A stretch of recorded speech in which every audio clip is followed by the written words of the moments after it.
But mathematically string theory can explain ഒരുപാട് കാര്യങ്ങൾ explain ചെയ്യാൻ പറ്റുന്നുണ്ട്. ഇന്നത്തെ അവസ്ഥയിൽ മാറ്ററിനെ എക്സ്പ്ലെയിൻ ചെയ്യാൻ പറ്റും, ഗ്രാവിറ്റി എക്സ്പ്ലെയിൻ ചെയ്യാൻ, ഇലക്ട്രോമാഗ്നറ്റിക് ഫോഴ്സിനെ എക്സ്പ്ലെയിൻ പറ്റും, ഇവല്യൂഷൻ യൂണിവേഴ്സിനെ എക്സ്പ്ലെയിൻ ചെയ്യാൻ പറ്റും, പാർട്ടിക്കിൾസിനെ എക്സ്പ്ലെയിൻ ചെയ്യാൻ പറ്റും, 4 ഫോഴ്സുകൾ എക്സ്പ്ലെയിൻ ചെയ്യാൻ പറ്റും. ഓക്കെ, ഇതൊക്കെ എക്സ്പ്ലെയിൻ ചെയ്യാൻ പറ്റുന്ന ഒരു സാധനമാണ്. പക്ഷെ അതിനകത്ത് പറയുന്ന ആ തിയറി മനുഷ്യൻ്റെ മനസ്സിനുള്ളിൽ കൊണ്ടുവരാൻ പറ്റില്ല, അത് പേപ്പറിലിരിക്കുകയുള്ളൂ. അങ്ങനെയുള്ളൊരു തിയറി വെച്ചിട്ട് നിങ്ങൾക്ക് ഇതിനെ മനസ്സിലാക്കണമെന്ന് പറഞ്ഞു കഴിഞ്ഞാൽ നടക്കുന്ന കാര്യമല്ല. ആരെങ്കിലും ഞാൻ യൂണിവേഴ്സിനെ എൻ്റെ മനസ്സിൽ സങ്കല്പിച്ചിട്ട് ഇതായിരിക്കുമെന്ന് ചിന്തിച്ച് മനസ്സിലാക്കാമെന്ന് നിങ്ങൾ വിചാരിക്കുന്നുണ്ടെങ്കിൽ യു ആർ അട്ടർ ഫൂൾസ്. കാരണം കോംപ്ലക്സ് ഇതിനേക്കാളും നിങ്ങളുടെ സെൻസറി പെർസെപ്ഷൻ്റെ അപ്പുറത്താണ് യൂണിവേഴ്സ് എന്ന് മാത്രം പറഞ്ഞാലേ പറ്റുള്ളൂ.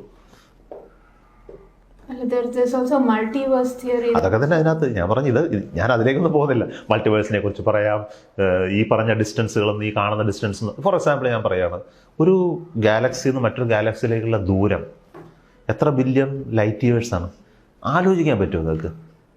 ഒരു മനുഷ്യ മനസ്സിൽ ആ ദൂരത്തെ ഫിസിക്കലായിട്ട് സങ്കല്പിക്കാൻ പോലും നമ്മളെ കൊണ്ടാവില്ല. ഒന്നും വേണ്ട, ഈ മിൽക്കി വേ ഗാലക്സിയുടെ ഡയമീറ്റർ പോലും ചിന്തിക്കാനാവില്ല. നമുക്കൊരു പടം ഇങ്ങനെ വരച്ചു വെച്ചിട്ട് ഇതാണ് 10 ബില്യൺ ലൈറ്റ് ഇയേഴ്സ് ദൂരം എന്നിങ്ങനെ പറഞ്ഞ് സന്തോഷിക്കാന്നല്ലാതെ അതിനെ ഇൻറ്റേർണലൈസ് ചെയ്യാൻ നമുക്കുണ്ടാവില്ല ആ ദൂരത്തെ. ഓക്കെ, അങ്ങനെ ഇൻറ്റേർണലൈസ് ചെയ്യാൻ പറ്റാത്ത ഒരുപാട് സാധനങ്ങളുണ്ട് യൂണിവേഴ്സിൽ. അത് തന്നെയാണ് നിങ്ങളുടെ ആറ്റം സ്ട്രക്ചർ, ന്യൂക്ലിയസ്, അതിനുള്ളിലുള്ള സംഭവിക്കുന്ന ഈ വിരുദ്ധമായിട്ടിരിക്കുന്ന പ്രോട്ടോണുകളും എല്ലാം ഒരുമിച്ച് വന്ന ന്യൂട്രോണിനൊപ്പം അവിടെ ഒരുമിച്ചിരിക്കുന്നത്. എത്രയോ ശക്തമായ ബലത്തിൻ്റെ ഉള്ളിലാണ് അത് അവിടെ ഇരിക്കുന്നത്. അതിനെ ചുറ്റി എത്രയോ ദൂരത്തിലുള്ള ഇലക്ട്രോണുകൾ കറങ്ങിക്കൊണ്ടിരിക്കുന്നത്. അതിനുള്ളിൽ അനന്തമായ ഗ്യാപ്പ്, ഈ പറഞ്ഞ ന്യൂക്ലിയസും ഇലക്ട്രോണും തമ്മിലുള്ള ആ ദൂരത്തിനിടയ്ക്കുള്ള ദൂരം, അത് ഈ അനന്ത ദൂരങ്ങളെ പോലെ തന്നെയുള്ള ദൂരങ്ങളാണ്. പക്ഷെ അത് ഇത്ര ചെറുതായിട്ട് ഇവിടെ ഇരിക്കുന്നു. എങ്ങനെ അത് കൺസീവ് ചെയ്യാൻ പറ്റും മനുഷ്യൻ്റെ മനസ്സിന്? ഇതൊക്കെ പറഞ്ഞു കേട്ട് നമുക്ക് സന്തോഷിക്കാന്നല്ലാതെ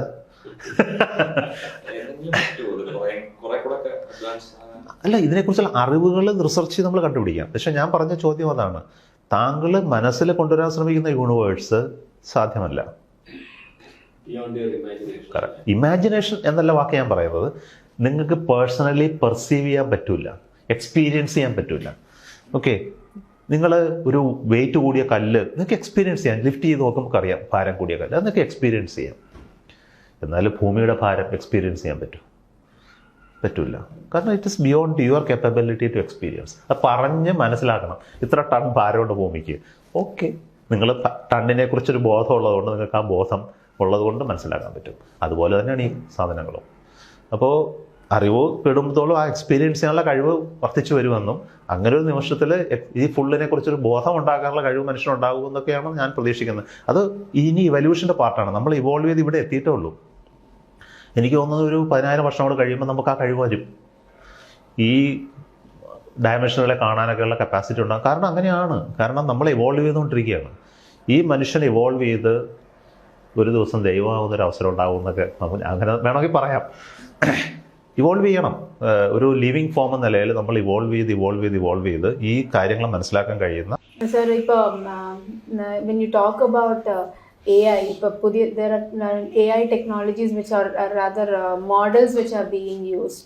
അപ്പോൾ how far ISRO is tuned to using AI models indigenous ആയിട്ട്? ബിക്കോസ് പുറത്തുനിന്ന് എടുക്കുന്നതിൽ there's an angle of leaks, that data leaks.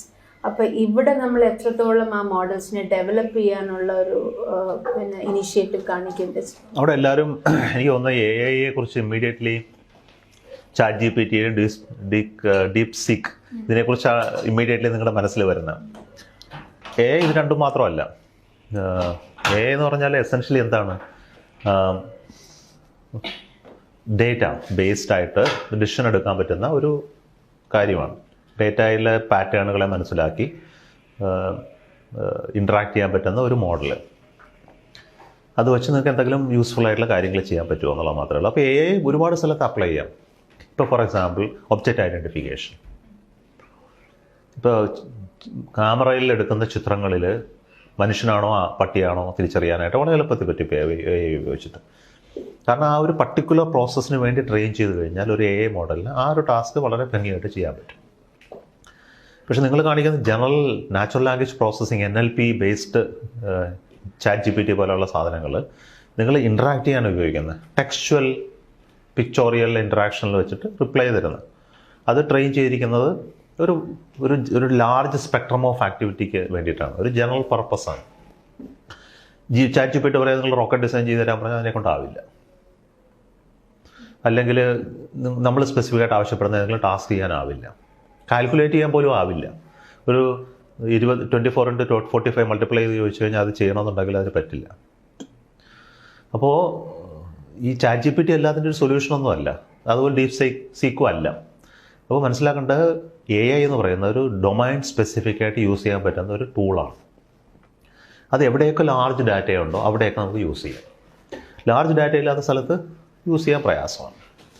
അപ്പോൾ ഞാൻ ചോദിക്കുന്ന സ്പേസിൽ ഞാൻ എന്തൊക്കെ മേഖലയുണ്ട്, ഒരുപാട് മേഖലകളുണ്ട്. നമ്മൾ AI ഒരു ആക്ടിവിറ്റി ആയിട്ട് സ്പേസിൽ ഓൾറെഡി ഐഡൻറ്റിഫൈ ചെയ്തിരുന്നു. 2 വർഷം മുമ്പ് ഞാൻ അതിന് മുമ്പ് വർഷം തന്നെ ഞാനിവിടെ സ്റ്റാർട്ട് ചെയ്തിരുന്നു ടീമുകൾ, പല ടീമുകൾ, എവിടെയൊക്കെ ഈ AI ബേസ്ഡ് ആപ്ലിക്കേഷൻസ് ഡെവലപ്പ് ചെയ്യാവും. ഒരുപാട് മേഖലയിൽ പ്രവർത്തനം നടക്കുന്നുണ്ട്. ഫോർ എക്സാമ്പിൾ കോൺവെർസേഷൻ, സംസാരിക്കുമ്പോൾ ആക്ട് ചെയ്യുന്ന റോബോട്ടുകൾ. ഓക്കെ, എന്തെങ്കിലും ചെയ്യാൻ പറഞ്ഞു കഴിഞ്ഞാൽ ചെയ്താൽ അതൊരു ലാംഗ്വേജിനെ മനസ്സിലാക്കി, ഇൻറ്റൻറ്റ് മനസ്സിലാക്കി അതനുസരിച്ച് പ്രവർത്തിക്കുന്ന കമാൻഡുകൾ പ്രവർത്തിക്കുന്നു. വ്യോമിത്ര അതിൻ്റെ ഉദാഹരണമാണ്. കഴിഞ്ഞ ദിവസം പ്രൈം മിനിസ്റ്റർ ഇവിടെ വന്നപ്പോൾ അദ്ദേഹം അത് ആക്ടിവേറ്റ് ചെയ്ത് നോക്കിയായിരുന്നു. സിമിലർലി നമുക്ക് ഇപ്പോൾ എക്സ്റേ ഫിലിമുകൾ, നമ്മൾ ഓരോ റോക്കറ്റ് വിക്ഷേപിക്കുന്നതിന് മുമ്പ് ഒരു 10,000 കണക്കിന് എക്സ്റേ എടുക്കും. റോക്കറ്റിൻ്റെ മനുഷ്യൻ്റെ എടുക്കുന്ന പോലെ തന്നെ എക്സ്റേ എടുക്കണം. മെറ്റലുകളുടെ, പ്രൊപ്പല്ലൻറ്റിൻ്റെ, ഡിവൈസുകളുടെയൊക്കെ ആയിട്ട് ആ എക്സ്റേയിൽ ഡിഫക്റ്റുകൾ പരിശോധിക്കണം. അതിപ്പോൾ നോക്കുന്നതെല്ലാം മനുഷ്യരിങ്ങനെ ലൈറ്റിലിട്ട് നോക്കി, ഡോക്ടർമാർ നോക്കുന്ന പോലെ നോക്കിയിട്ട് ക്ലിയർ ചെയ്യണം. അത് നമുക്ക് AI കൊണ്ടുവരും. ഈ എക്സ്റേ എടുത്ത് ചുമ്മാ ഫീഡ് ചെയ്ത് കൊടുത്താൽ മതി. AI ടൂൾ ഉപയോഗിച്ച് കഴിഞ്ഞാൽ ഇതിനകത്ത് ഡിഫക്റ്റ് ഉള്ളതും ഡിഫക്റ്റ് ഇല്ലാത്തതും വളരെ പെട്ടെന്ന് ഐഡൻറ്റിഫൈ ചെയ്യാൻ പറ്റും. ആയിരക്കണക്കിന് എക്സ്റേകൾ വിത്തിൻ നോ ടൈം. അതുപോലെ പാറ്റേണുകൾ വളരെ എളുപ്പത്തിൽ കണ്ടുപിടിക്കാൻ പറ്റും. പിന്നെ നമ്മൾ ഉപഗ്രഹങ്ങൾ ഉപയോഗിച്ച് നമ്മൾ ചിത്രങ്ങൾ എടുക്കുന്നുണ്ട്. റോക്കറ്റ്, ഭൂമിയുടെ, ഇപ്പം നേരത്തെ പറഞ്ഞ പോലെ സ്ട്രാറ്റജിക് ഏരിയയിലൊക്കെ ചിത്രങ്ങൾ എടുക്കുന്നത് AI ഉപയോഗിച്ച് കഴിഞ്ഞാൽ വളരെ പെട്ടെന്ന് ട്രൂപ്പാണോ, മനുഷ്യനാണോ, വസ്തുക്കളാണോ, കെമിക്കലാണോ, മെറ്റീരിയൽ എന്താണ്, ഇതൊക്കെ വളരെ പെട്ടെന്ന് ഐഡൻറ്റിഫൈ ചെയ്യാൻ പറ്റും. അപ്പോൾ അതുപോലെ ഡിസൈനുകൾ, ഗൈഡൻസ് ഡിസൈനിൽ നമ്മൾ ഉപയോഗിക്കുന്നുണ്ട്, മിഷൻ ഡിസൈനിൽ ഉപയോഗിക്കുന്നുണ്ട് AI.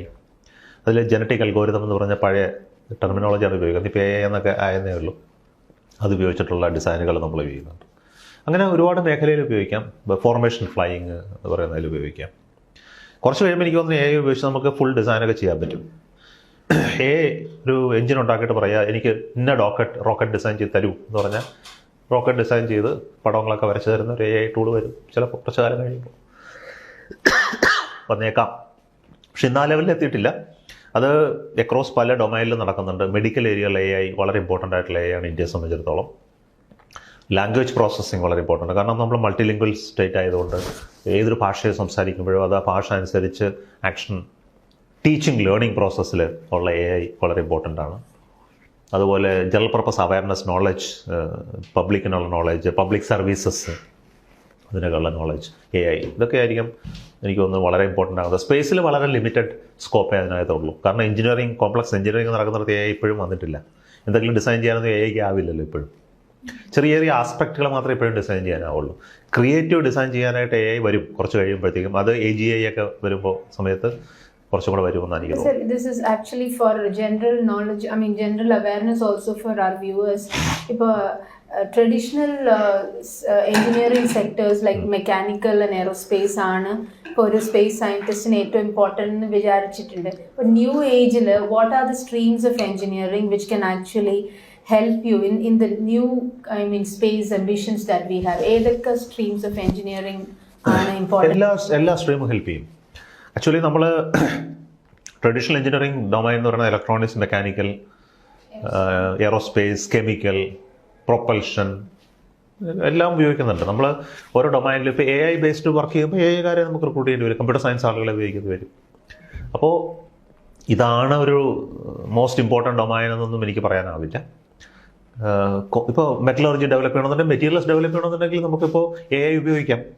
AI-യും മെറ്റീരിയൽ സയൻസും മെർജ് ചെയ്യുന്ന ഡൊമൈൻസ് ഉണ്ട്. എങ്ങനെ നമുക്കൊരു right type of strength, property, thermal പ്രോപ്പർട്ടിയുള്ള അലോയ് ഉണ്ടാക്കാം. ഇപ്പോൾ കമ്പ്യൂട്ടേഷണൽ മെറ്റലർജി ഉണ്ട്. അതുപോലെ കെമിക്കൽസ്, കമ്പ്യൂട്ടേഷണൽ കെമിക്കൽസ് ഉണ്ട്. അപ്പോൾ ഒരു പ്രൊപ്പലൻ്റ് ഉണ്ടാക്കണം, ആ പ്രൊപ്പലൻ്റ് ഇന്ന പ്രോപ്പർട്ടികൾ വേണം എന്ന് ആവശ്യപ്പെട്ട് കഴിഞ്ഞാൽ അതനുസരിച്ച് മോളിക്യൂൾസിൻ്റെ സിന്തസൈസ് കമ്പ്യൂട്ടർ ഉപയോഗിച്ച് അനലൈസ് ചെയ്ത് തരുന്ന, നമ്മൾ സാമ്പിൾ പോലും ഉണ്ടാക്കണം, അതിന് മുമ്പേ കമ്പ്യൂട്ടർ പറഞ്ഞു തരും ഇങ്ങനെയാണ് ചെയ്താക്കണം. അതിന് കമ്പ്യൂട്ടേഷണൽ കെമിസ്ട്രി ഉണ്ട്. അപ്പോൾ ഇതിലൊക്കെ വരുന്നുണ്ട്. അപ്പോൾ എനിക്ക് തോന്നുന്നത് പക്ഷെ ഇത് ചെയ്യണമെന്നുണ്ടെങ്കിൽ ഡൊമൈൻ നോളജ് വേണം. ഈ AI നോളജ് മാത്രം പോരാ, ഈ നോളും വേണം. അപ്പോൾ രണ്ടും കൂടെ ഒരു മെർജ് ചെയ്യുന്ന ഒരു ഡൊമൈൻ ആയിരിക്കുള്ളൂ. പക്ഷെ അതൊരു ബേസിക് ഡിഗ്രി ലെവലിലായിരിക്കില്ല, അത് കുറച്ചും കൂടെ ഹയർ ലെവലിലായിരിക്കും ഈ ഇൻ്റഗ്രേഷൻ നടക്കുന്നത്. അപ്പോൾ എനിക്ക് തോന്നുന്നത് the real integration will take place mechanical, electronics, ഇതുപോലെ ട്രഡീഷണൽ നോളജ് വേണം. അതിൻ്റെ മുകളിൽ ഈ പറഞ്ഞ കാര്യങ്ങൾ ഇൻ്റഗ്രേറ്റ് ചെയ്യുമ്പോഴാണ് നമ്മുടെ ഔട്ട്പുട്ട് ഉണ്ടാകുന്നത്. ഇന്ത്യയുടെ ട്രഡീഷണൽ ആയിട്ടുള്ള ഒരു സയന്റിഫിക് ടെമ്പർ എങ്ങനെയാണ്? എനിക്ക് ഈ വാക്ക് അറിഞ്ഞുകൂടാ, സയന്റിഫിക് ടെമ്പർ എന്നുള്ള വാക്ക് എന്താണെന്ന് എനിക്ക് ഇപ്പോഴും മനസ്സിലായിട്ടില്ല. ഒന്ന് പറഞ്ഞൊരു. സയൻസിൽ ഇന്ത്യയുടെ അഡ്വാൻസ്മെന്റ് പണ്ട് മുതലേ ഉള്ളതാണ്, അതിന്റെ ഒരു കൾച്ചർ ഇന്ത്യക്ക് ഉണ്ടായിരുന്നു. ഇന്ത്യയിലില്ലായിരുന്നു, പിന്നെ എവിടെ ഉണ്ടായിരുന്നു എന്നാണ് താങ്കൾ വിചാരിക്കുന്നത്? ഈ ലോകത്ത് വേറെ എവിടെ ഉണ്ടായിരുന്നു? ഇത്രയും ഏർലിയസ്റ്റ് ആയിട്ടുള്ള സയൻറ്റിഫിക് തോട്ട് പ്രോസസ് ഉള്ള ഒരു സംസ്കാരം വേറെ എവിടെ ഉണ്ടായിരുന്നു? ഇല്ലായിരുന്നു. അടുത്ത ചരിത്ര കാലഘട്ടത്തിലെങ്കിലും ഇല്ലായിരുന്നു. അത് നമ്മൾ ഉറപ്പായിട്ടും പറയാവുന്ന കാര്യമാണ്. കാരണം എന്ന് വെച്ചാൽ ഒരു കാലത്ത് വിദ്യാഭ്യാസത്തിൻ്റെ കേന്ദ്രമായിരുന്നു ഭാരതം. യൂറോപ്പിൽ നിന്നും മധ്യേഷ്യയിൽ നിന്നൊക്കെ ആളുകൾ വന്ന് പഠിച്ചു പോയിരുന്ന ഒരു യൂണിവേഴ്സിറ്റി സിസ്റ്റം ഉണ്ടായിരുന്ന ഒരു കൾച്ചറാണ് ഇവിടെ. നളന്തയും മുതലൊക്കെയുള്ള സ്ഥലങ്ങളും അനേകം പുസ്തകങ്ങൾ എഴുതപ്പെട്ടിട്ടുള്ളതും താളിയോലകളും കല്ലുകളിലും ഒക്കെ ഉണ്ടായിട്ടുള്ള എത്രയോ നഷ്ടപ്പെട്ടിരിക്കുന്നു, കത്തിപ്പോയിരിക്കുന്നു. നോളജ് ഈ പറഞ്ഞതൊന്നും പുരാണങ്ങളൊന്നുമല്ല, നോളജുകളാണ്. Metallurgy, material science, architecture, medicine, treatment, അങ്ങനെയൊക്കെയുള്ള ഫിനാൻസ്, തർക്കശാസ്ത്രങ്ങൾ, ഇതിലൊക്കെ ഉള്ള നോളജ്, ട്രമൻഡസ് നോളജ് ഉണ്ടായിരുന്നൊരു സൊസൈറ്റിയാണ്. അതെല്ലാം സയൻറ്റിഫിക്കാണ്.